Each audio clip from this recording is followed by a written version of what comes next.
여러분 안녕하세요. 한 주간 잘 보냈나요? 자, 이번 시간에 또 소프트 테스팅 수업을 좀 진행해 보도록 하겠습니다. 우리가 저번 시간에는 그 소프트웨어 개발 프로세스와 그리고 그것과 맞물려서 소프트 테스팅 활동들이 어떻게 연결되는지를 살펴봤습니다.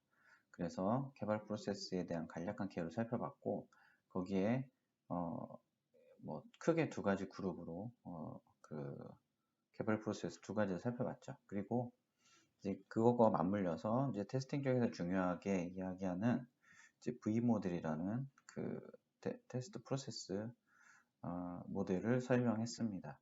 그리고 그것과 관련해서 기타 여러 가지 이제 방법론들이 있고 메소드가 있는데 테스트를 분류하는 기준들이 있는데 그 내용을 잠깐 살펴봤고요. 그 간단하게 정리하면서 오늘 내용 진행하도록 하겠습니다. 그래서 오늘은 다양한 테스트의 유형들, 분류들, 그리고 테스트 레벨, 저번 시간에 잠깐 얘기했던 테스트 레벨을 본격적으로 설명하고 그 중에 한 가지인 단위 테스트에 대해서 우리가 이제 앞으로 조금 실습을 좀 진행할 건데 그 내용들을 살펴보도록 하겠습니다. 자, 그러면 본격적으로 들어가 보겠습니다.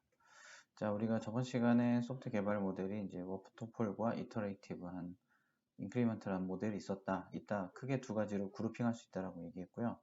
그리고 테스팅에서 V모델이라는 개념이 있다라고 얘기했습니다. 그래서 이거는 기본적으로 워터폴 모델을 약간 변형한 개념이라고 설명을 했죠. 그리고 이 모델에서 중요한 것은 이 오른쪽에 테스트 활동이 여러 단계로 디테일하게 나눠진다라는 것 하나 있고, 그 다음에 이 왼편에 개발이 이 코드가 완성되기 전에도 이 개발이 진행되는 동안에 산출물들을 리뷰하는 걸 통해서 테스트를 할 수 있다. 결함들을 찾아내고 발견하고 예방할 수 있다.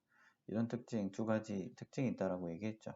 그래서 두 가지를 얘기하는데, 그래서 이제 그 개발이 시작되면서 테스트가 같이 진행된다라는 측면, 그리고 여기서 이 문서들을 요구사항 명세서, 아키텍처 설계서, 단위 설계서 이런 문서들을 리뷰하는 이유는 여기서 결함을 찾는 것이 1차적인 목적이고, 또 하나는 요 오른쪽에 해당되는 같은 레벨로 해당되는 그 테스트 활동을 준비하는 것이라고 했습니다. 그래서 테스트 케이스도 만들고 여러 가지 활동들을 준비를 하면서 실제 테스팅을 수행하기 위해서 준비한다 라고 얘기를 했죠.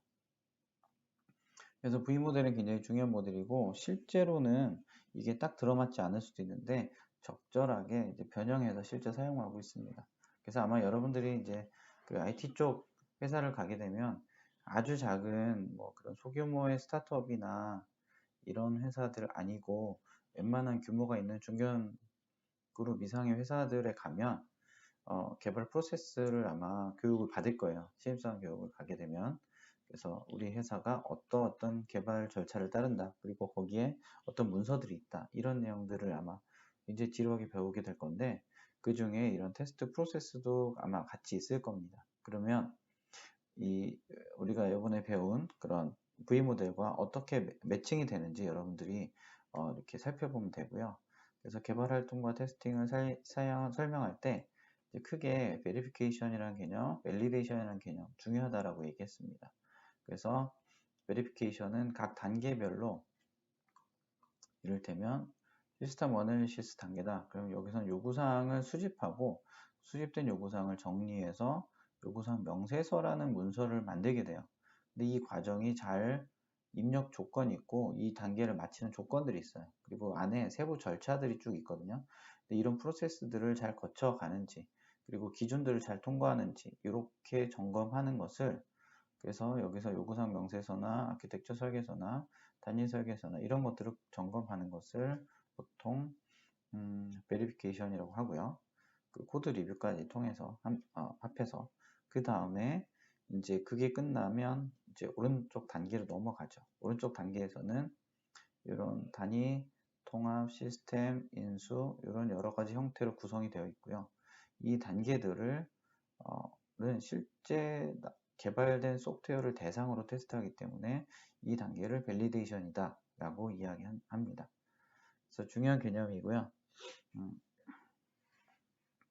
이렇게 응용할 수도 있다.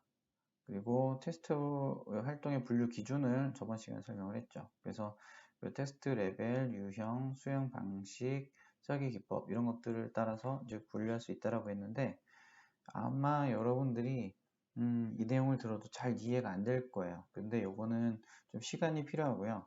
그 테스팅에 대한 이해가 좀 선행이 돼야 이 전체적인 규모나 맥락을 이해할 수 있기 때문에 여러분들이 이것들은 좀 차근차근 진행해 가면서 이렇게 익히는 걸로 생각하면 됩니다. 지금 당장 다 이해가 되지 않더라도 크게 어려워할 필요는 없습니다.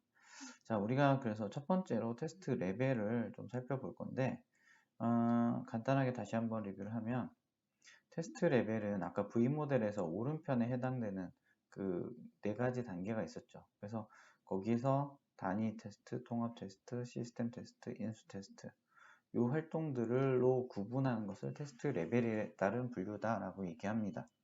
얘는 우리가 테스트 대상이 되는 소프트웨어를 구현할 때 그 테스트하는 범위에 따라서 점점점 그 스코프를 넓혀가면서 테스트를 하는 거죠. 그래서 여기서 테스트 레벨이라고 하는 것은 실제로는 테스트 범위가 의미하는 것이 맞습니다.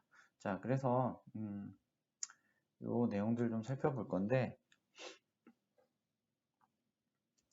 자, 우리가 개념적으로는 크게 네 가지의 테스트 레벨을 정의를 하고 있고요. 근데 이거는 제너럴하게 일반적으로 사용되는 분류에 따라서 이렇게 네 가지를 분류하는 것이고 실제 그 회사마다 그 개발 환경이나 대상 프로젝트나 여러 가지 특성들이 다 다르기 때문에 그리고 회사마다 사용하는 용어들이 또 달라요. 그렇기 때문에 이 단어를 그대로 사용하지 않을 수도 있습니다. 이를테면 단위 테스팅이라는 용어를 안 쓸 수 있고 통합 테스팅이라는 용어를 안 쓸 수도 있고요. 그런데 실제로 통합 테스팅이라는 용어를 쓰지만 봤더니 단위 테스팅일 수도 있고 기능 테스트일 수도 있고 이렇게 이제 적절하게 자기네 환경에 맞춰서 사용하거든요. 하지만 여기서는 이제 개념적으로 테스트 레벨을 크게 이제 네 가지로 구분해서 이런 활동들을 하는구나 라는 정도를 여러분들이 이해하면 됩니다. 자, 첫 번째로 단위 테스팅은 뭐냐면 얘는 우리가 소프트웨어를 개발할 때 굉장히 기본 유닛들이 있죠. 예를 들어서 자바나 C++ 같은 객체지향 프로그램이다 그러면 클래스가 하나의 단위가 돼요, 보통은. 그래서 여기서 컴포넌트라고 정의한 하나의 단위, 클래스를 잘라서 거기에 대해서만 테스트하는 겁니다. 만약에 이제 C 같은 경우에 C 프로그램이다. 그러면 이제 C나 포트란이나 코볼 같은 이제 절차적 언어, 구조화된 언어다, 프로그램이다. 그러면 걔는 보통 파일이 하나의 모듈이 되죠. 그래서 C 파일에서는 .c, .a 헤더 파일 포함해서 .c 파일을 하나의 모듈로 보는데 그 안에 그것들을 보통 파일 단위 또는 아주 작게는 함수 단위로 보기도 합니다. 그래서 보통은 파일 단위로 많이들 보는데 그래서 그런 식으로 컴포넌트 그러니까 최소한의 유닛을 정의하고 그 유닛 안에서만 테스트하는 것을 단위 테스팅이라고 합니다. 그래서 이따 우리가 이제 나중에 그 자바 클래스를 그 자바 언어에 대한 단위 테스트를 실습을 해볼 건데 그때도 하나의 클래스를 대상으로 진행을 할 거예요. 자, 그래서 이렇게 하나의 클래스, 하나의 모듈, 이렇게 컴포넌트를 정의해서 그것을 잘라서 테스트를 한다는 것은 뭐냐면 그 안에 문제가 있는지를 다 찾아서 검토해 보겠다는 거죠. 그 다음에 통합 테스팅은 이 각 개별 단위들이 다 테스트가 되면 이것들을 묶어서 테스트를 합니다. 그래서 이제 이거는 컴포넌트 간의 통합 시에 앞에서 개별 단위들은 테스트가 됐지만 걔네들 간에 또 인터랙션을 하겠죠. 근데 그 인터랙션을 하는데 오류가 발생할 수 있죠. 그래서 이제 그러한 통합 시의 결함을 발견해주는 활동을 이제 통합 테스팅이다라고 이야기합니다. 그리고 나서 이것이 다 묶여지게 되면 일종의 시스템이 되죠. 그럼 시스템이 다 되면 시스템에 대한 시스템 테스팅을 수행하게 됩니다. 여기서는 앞에서 단위 테스팅에서 개발 단위들 테스트했고요. 그 다음에 그것들이 그 주고받는 메시지나 인터랙션 이런 것들을 인터페이스를 테스트하죠. 그리고 나서 그런 식으로 해서 모든 모듈들과 모듈의 인터페이스가 다 테스트가 되면 이것이 실제 우리가 출시하려고 하는 하나의 소프트웨어 시스템이 됩니다. 그러면 그 소프트웨어 시스템을 놓고 기능이나 아니면 비기능적인 뭐 성능이라든지 뭐 신뢰성이라든지 유지보수성이라든지 확장성 같은 아니면 사용성이라든지 뭐 이런 비기능적인 여러 테스트를 또 하겠죠. 그래서 이제 이런 식으로 결함을 발견하는 활동을 시스템 테스팅이다 라고 얘기하고요. 그 다음에 인수 테스팅은 기존의 요 세 번째 단계까지는 개발이 돼가면서 범위를 점점점 늘려가죠. 근데 요 단계는 약간 성격이 달라요. 일반적으로 우리가 테스팅은 첫 시간에 여러분들이 제가 여러 번 강조를 했는데 테스팅 무슨 활동이다? 결함을 발견하기 위한 그런 메커니즘이다 라고 얘기했어요. 그런데 인수 테스팅은 acceptance, 그러니까 영어로 acceptance, 받아들이다. 그 다음에 여기서는 고객한테 인수하다 이렇게 번역을 했는데 이 단계에서는 보통 고객이 테스트를 하는데 내가 구매하려는 소프트웨어가 완성도가 있는지, 그러니까 내가 사용할 준비가 됐는지를 확인하는 테스트입니다. 그래서 이 앞단에서 단위 통합 시스템 테스팅까지는 사실은 결함을 발견하는 것이 주 목적인데 여기에서는 결함이 나오면 안 되겠죠.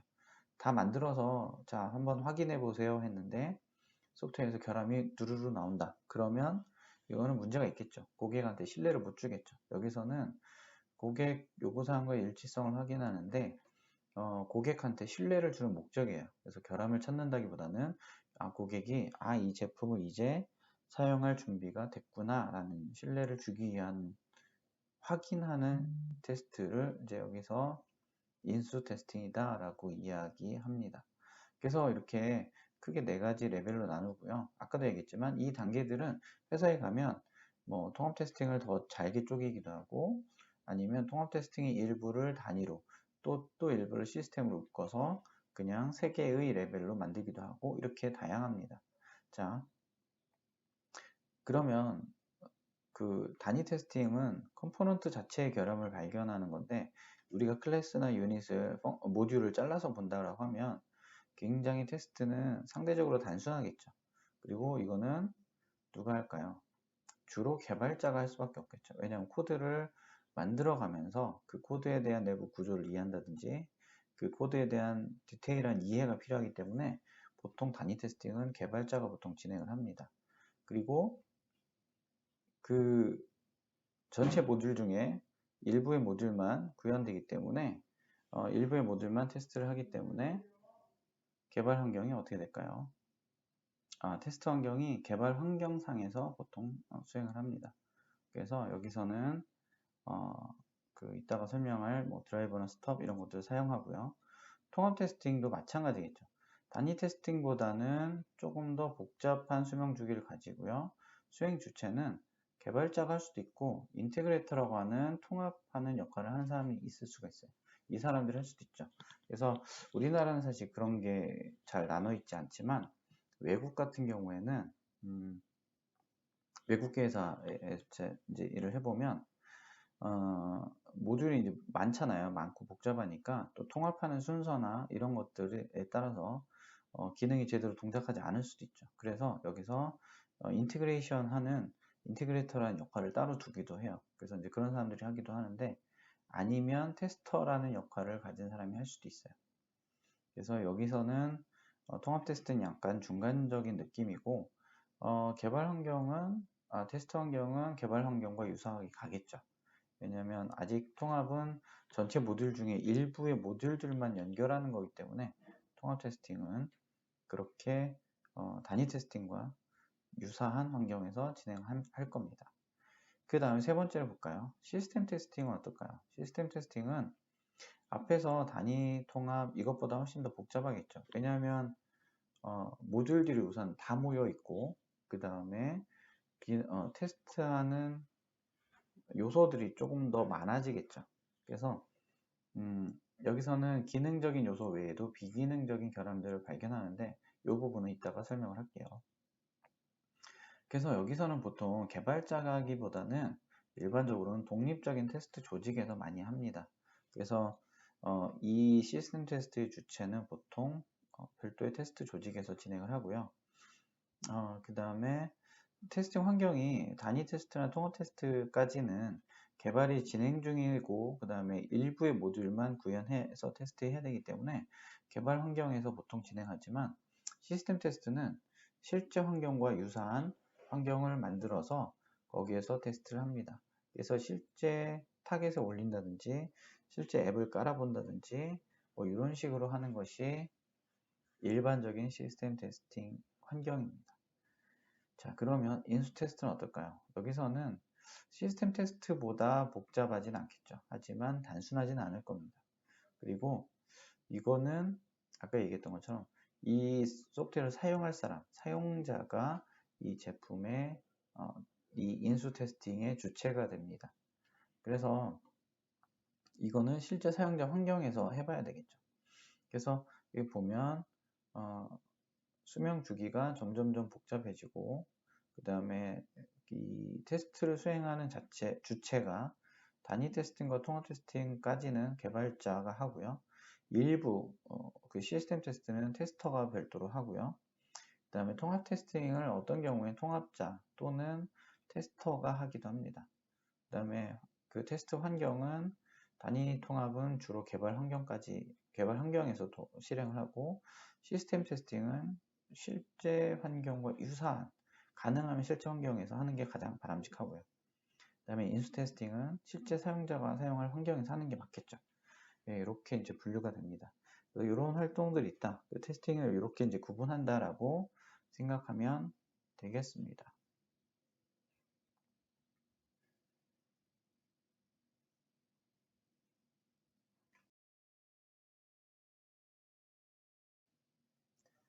자, 그러면 아까 테스트 레벨 4가지를 살펴봤는데 본격적으로 그러면 각 레벨을 디테일하게 좀 살펴보도록 할게요.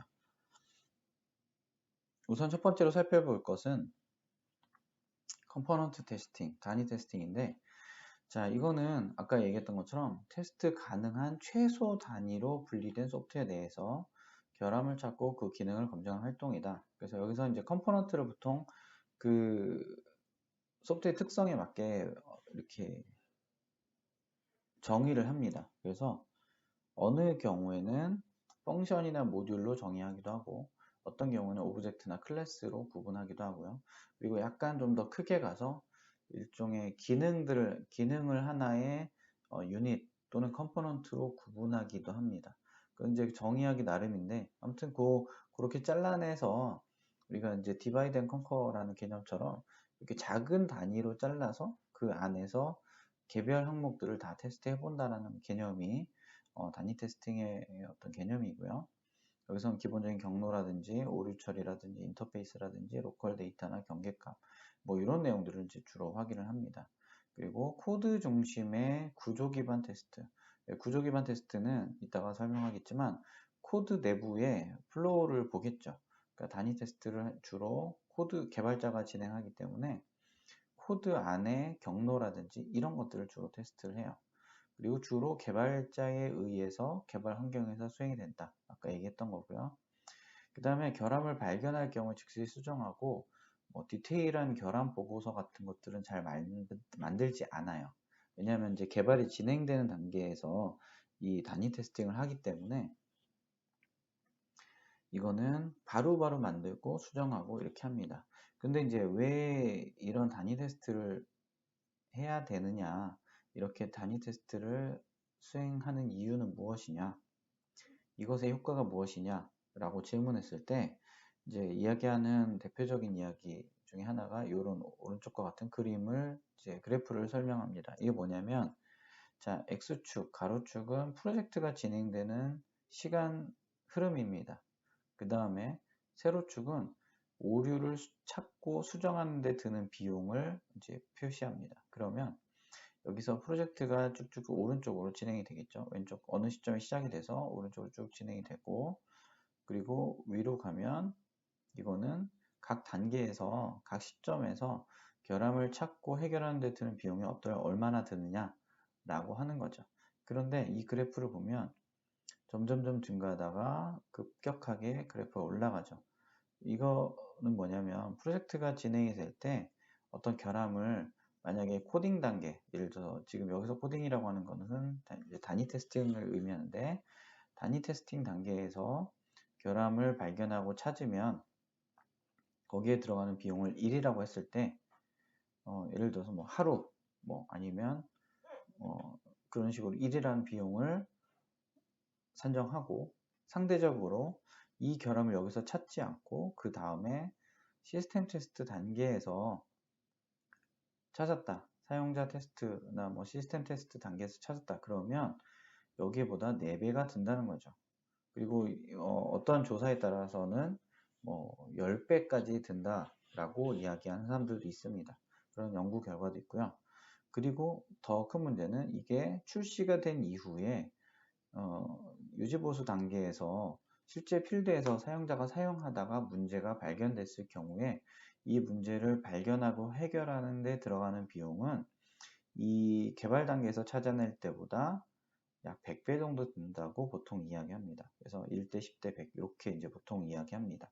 그래서 여기에는 단순히 결함을 찾아내는 데 드는 비용 뭐 이런 것도 있겠지만 그거 말고도 제품에 대한 신뢰도나 회사에 대한 인지도나 이런 것들이 떨어지는 그런 비용까지 다 고려하겠죠. 그래서 여기서는 이런 거 저런 거를 다 계산을 하다 보면, 자, 그러면 어떨까요? 이 그래프에서 이해할 수 있는 거는 같은 결함을 해결하는데 개발을 하면서 개발하는 도중에 찾아내면 비용이 적게 드는구나. 그리고 이것을 그러면 해야겠구나. 그러면 개발 단계에서 하는 테스팅이 뭐냐? 라고 했을 때 이 단위 테스팅을 이야기합니다. 그래서 요즘은 그래도 테스팅에 대한 인식도 많이 좋아졌고, 그 다음에 단위 테스트에 대한 이해도 많이 늘어났고, 그래서 꼭 테스터가 아니더라도 일반 개발자, 작은 회사들도 요즘은 단위 테스트나 테스팅에 대한 이해나 교육들을 많이 듣습니다. 그래서 단위 테스팅에 대한 이해를 많이 하고 있고요. 그래서 실제로 어떤 형태로도 많이 진행을 하는 편입니다. 아무튼 그래서 여기서 우리가 이렇게 단위 테스트를 하게 되면 이게 실제 출시 이후에 50배에서 200배 정도의 비용이 들 때 그거를 1이라는 비율로 줄여서 결함을 찾아내고 해결할 수 있다는 거죠. 그래서 굉장히 좋은 방법 중에 하나입니다. 자, 그러면 단위 테스팅을 어떻게 하는 거냐? 앞에서 얘기했던 것처럼 우리가 테스트할 대상이 되는 컴포넌트를 정의한다고 했죠. 그래서 유닛, 컴포넌트를 보통 정의하는데, 이 정의한 유닛이 예를 들어서 모듈이다. C 언어에서 하나의 모듈이다.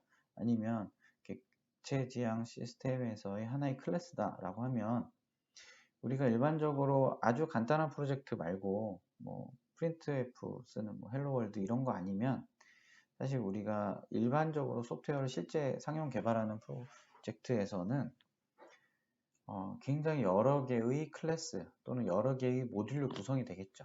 그런데 그 모듈들을 각각 하나씩 잘라서 이제 테스트를 하려고 하다 보면 이 모듈이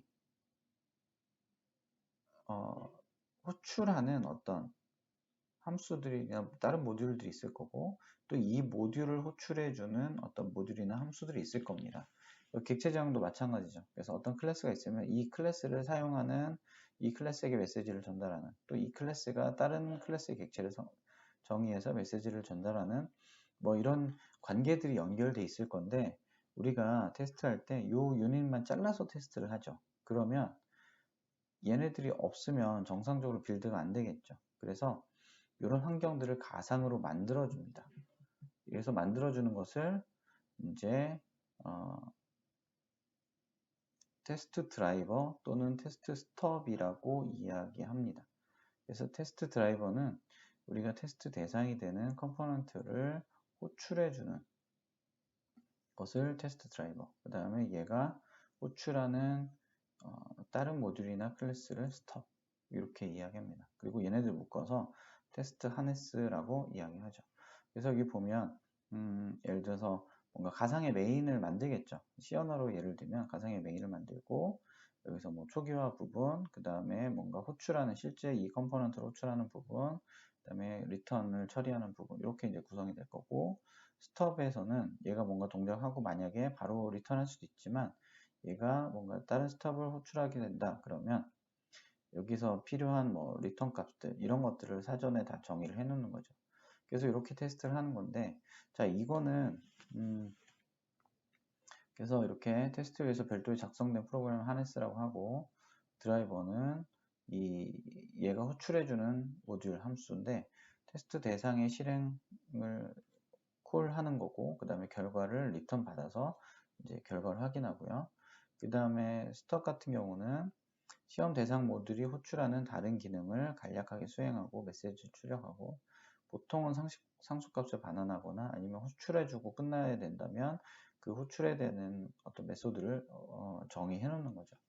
자, 그러면 이렇게 하는 것은 왜 이렇게 하느냐? 그냥 이렇게 따지면 결국에는 그냥 다 묶어서 테스트하는 거랑 뭐가 다르냐라고 이제 볼 수도 있지만, 이렇게 개별 컴포넌트를 잘라서 테스트하면 이 안에서 발생할 수 있는 문제들, 이 안에 내포되어 수 있는 오류들을 찾아내기가 좋겠죠. 이거를 다 묶어서 시스템 테스트를 하다 보면 했을 때 어떤 문제가 발생했어요.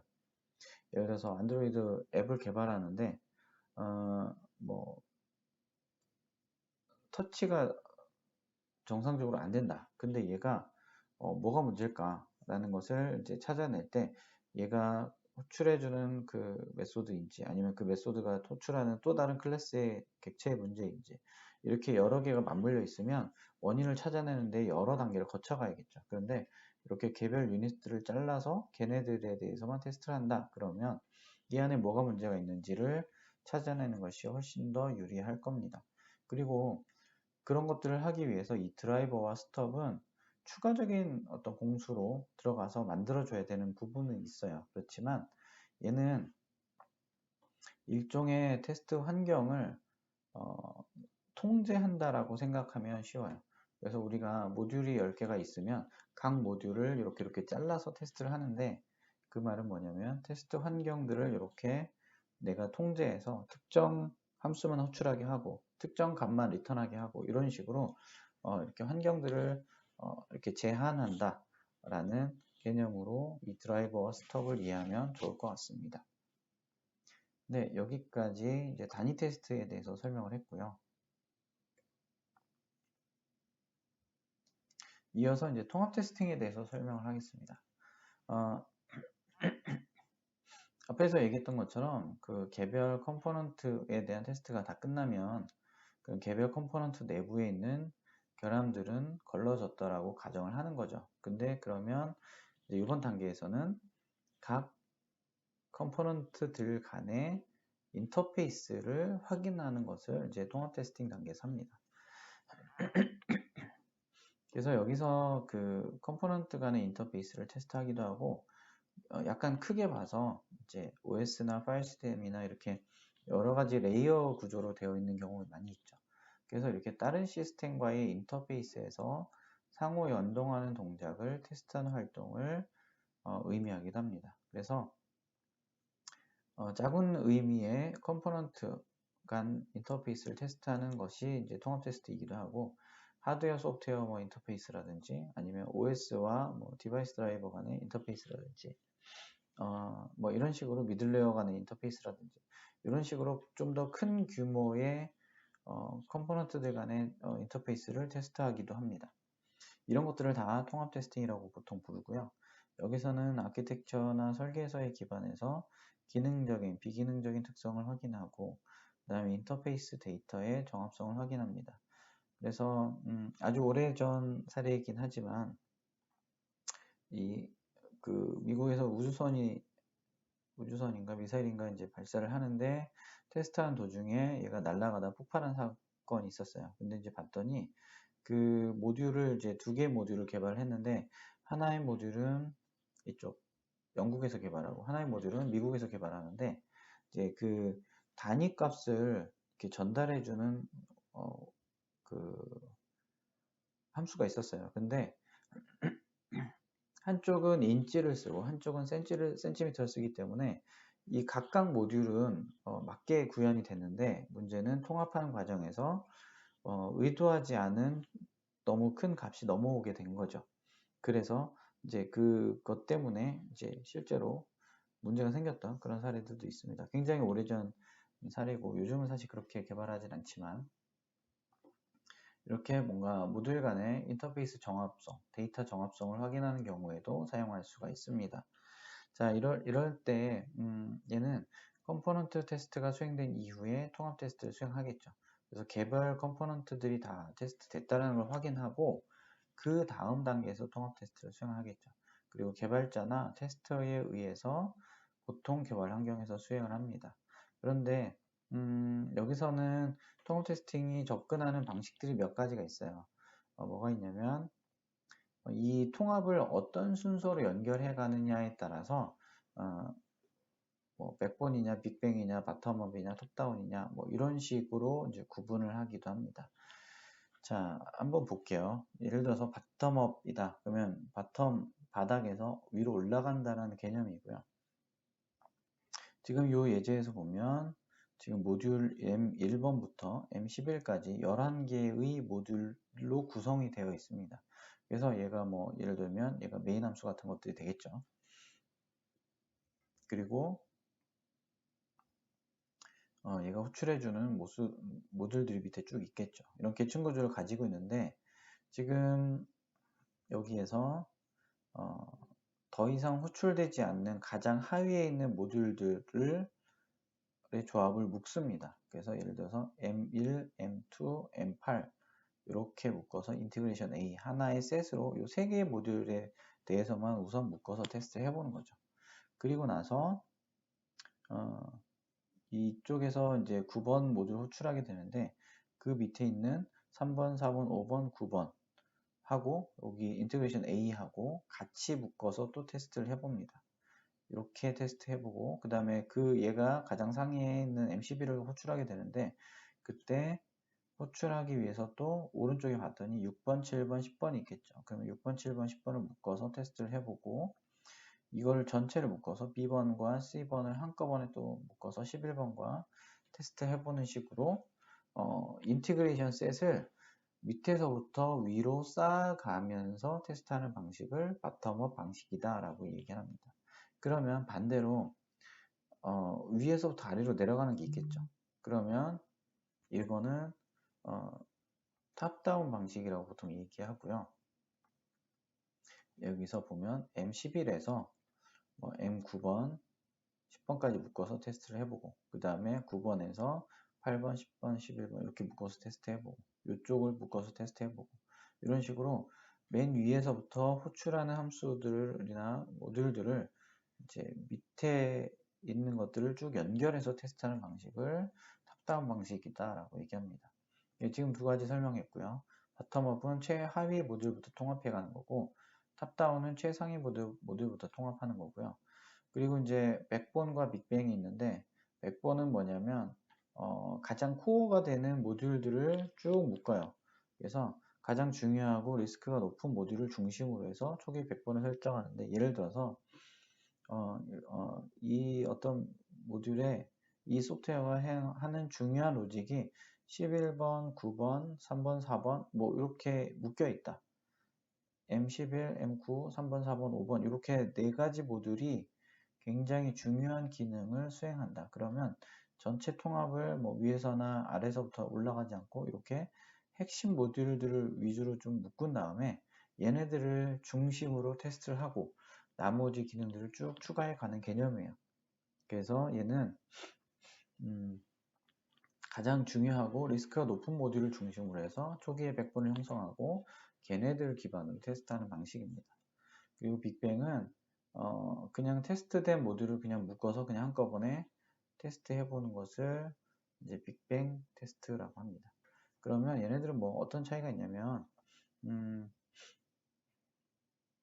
자, 바텀업 방식에서는 어떤 게 있을까요? 바텀업 방식에서는 맨 밑에서부터 위로 올라가는 거죠. 그러면 자, 밑에 있는 M1이나 M2 같은 경우는 아까 단위 테스트 얘기했던 드라이버나 스톱 중에 어떤 게 필요할까요?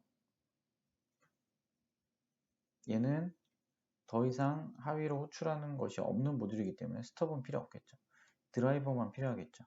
그래서 얘는 자기를 호출해주는 상위에 드라이버들만 있으면 됩니다. 이런 식으로 M8, 9, 11 이런 식으로 자기 위에 있는 모듈들만 있으면 되고요.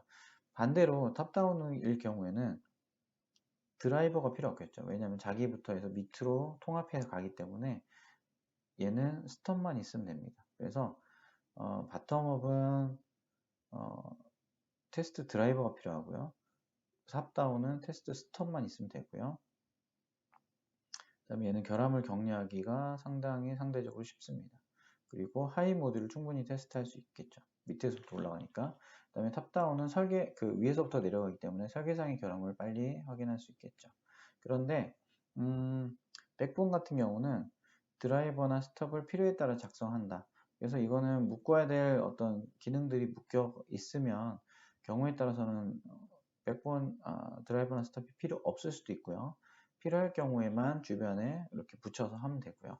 그런데 얘는 특별 기능들 위주로 있기 때문에 결함을 격리하기 쉽지만 쉽고 리스크가 높은 순으로 결함 발견할 수 있는데 테스트 시간이 오래 걸리는 단점이 있어요. 근데 빅뱅 같은 경우는 약간 막무가내죠. 그래서 얘는 드라이버나 스톱이 없이 그냥 통합된 모듈들로 그냥 테스트를 하는 거예요. 그래서 테스트가 빨리 되겠죠. 하지만 결함이 나왔을 때 이게 어디에 나온 결함인지를 다시 쪼개서 봐야 되기 때문에 결함을 격리하는, 아이솔레이션 하는 것들이 쉽지는 않아요. 예, 이런 특징들이 좀 있어요. 그래서 통합 테스팅이 이렇게 있는데 사실 실무에서는 이렇게 엄격하게 구분하진 않는 것 같아요.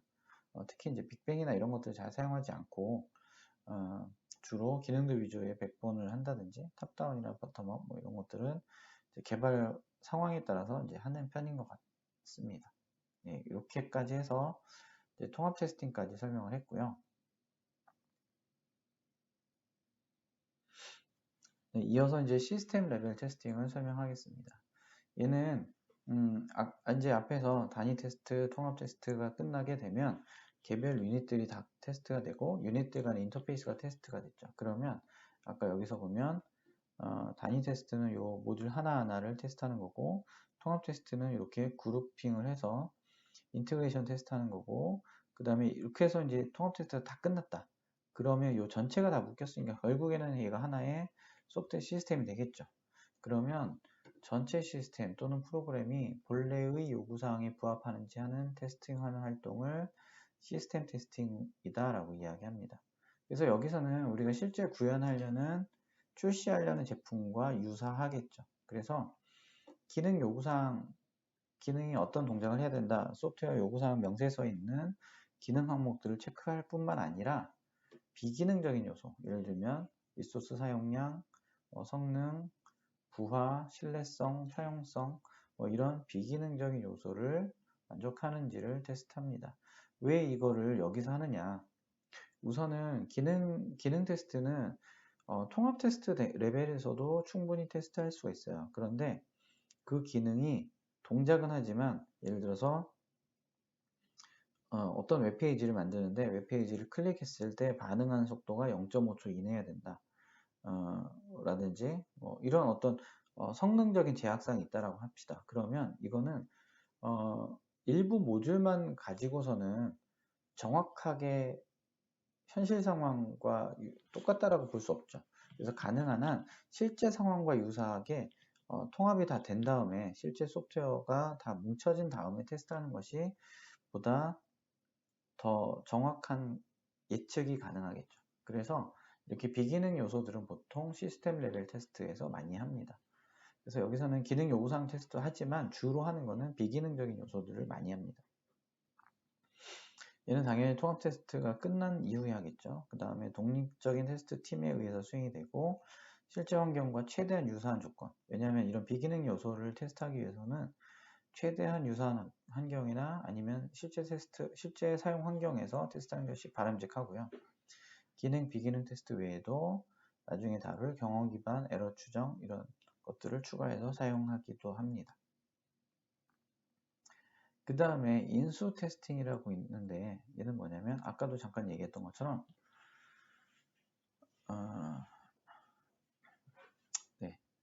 그 하나만 더 설명을 하면 주로 독립적인 테스트 팀에 의해서 수행한다고 하는데 그래서 많은 회사들이 이제 시스템 테스트를 할 때 이거는 아웃소싱을 많이 주는 편이에요. 그래서 이제 그 테스터가 개발자들이 다 테스트를 할 수가 없고 그 다음에 테스터가 이렇게 너무 많이 필요하기 때문에 이것들은 이제 실제 시스템 테스팅을 전문적으로 하는 그런 아웃소싱 업체들한테 외주를 줘서 이제 테스팅을 많이 하고 있습니다.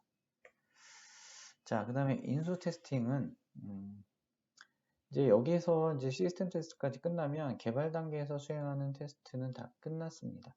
그러면 이제 제품을 이제 인도하겠죠. 인도하기 위해서 이제 고객이 이 제품을 인수할 만한지 아닌지를 확인하기 위해서 실제 사용 환경에서 테스트를 수행하게 됩니다. 그래서 이것을 수행하는 것을 인수 테스팅이다 라고 이야기하고요.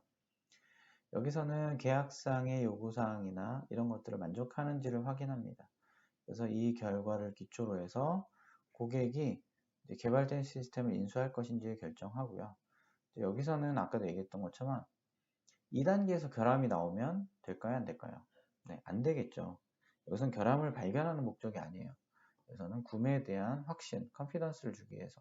그러니까 고객이 이 제품을 내가 사용해도 되겠구나라는 신뢰를 주기 위한 것이 목적이에요. 그래서 여기서 보면 고객이 제품을 인수할 만한지 확인하기 위해서 하는 테스트다. 그래서 신뢰를 주는 것이 주요 목적이고요. 물론 결함을 찾을 수도 있어요. 하지만 이 단계에서는 결함이 이전 단계까지 이미 걸러지는 게 가장 좋겠죠. 얘는 제품이 다 완료가 된 이후에 시스템 테스트 완료 이후에 수행하고요. 주로 고객에 의해서 수행하는데 경우에 따라서는 고객이 소프트웨어의 디테일한 기능들을 잘 이해하지 못할 수도 있죠. 그럴 때 개발자나 테스터가 도와주기도 합니다. 그리고 실제 구입자 환경에서 수행합니다. 그런데 이제 경우에 따라서는 제품을 누가 살지를 모르는 경우도 있죠. 그래서 이제 이런 경우에는 이제 고객이 한다기보다는 이제 그 인수 테스트를 전문적으로 하는 그런 또 담당자들이 진행할 수 있죠. 예를 들어서 MS 오피스다. 오피스는 되게 범용적인 고객들을 가지고 있죠. 누가 살지, 그래서 누가 이런 기능을 만들어 주세요라고 이제 요청한 것이 아니라 MS에서 알아서 이제 리서치하고 만들죠. 그래서 그 기능이 만족스러운지를 사실 확인할 수가 없어요. 그럴 경우에 이제 자체적으로 하고요. 그리고 또 하나, 게임을 좋아하는 분들은 알겠지만 알파 테스트나 베타 테스트 같은 것들을 하죠. 이런 것들도 여기 보통은 이제 인수 테스트 레벨로 보통 봅니다. 그래서 잠재적인 고객들 아니면 뭐 이렇게 커뮤니티나 아니면 이렇게 회원들 이런 사람들한테 먼저 보여주는 그래서 선 공개하고 테스트를 해보는 그렇게 이제 프로모션 목적도 있고 여러 가지 이유가 있는데 아무튼 그런 것들을 맞물려서 이렇게 테스트하는 것을 인수 테스팅이다라고 합니다. 이렇게 이제 테스트 레벨을 살펴봤고요. 그래서 인수 테스팅은 근데 이게 여러 가지 레벨로 구성이 되는데 그 상용 소프트웨어 제품 설치 또는 통합 이 단계에서 되고요.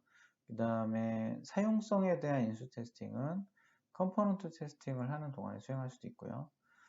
그 다음에 기능상의 개선에 대한 인수 테스팅은 시스템 테스팅 전에 할 수도 있습니다.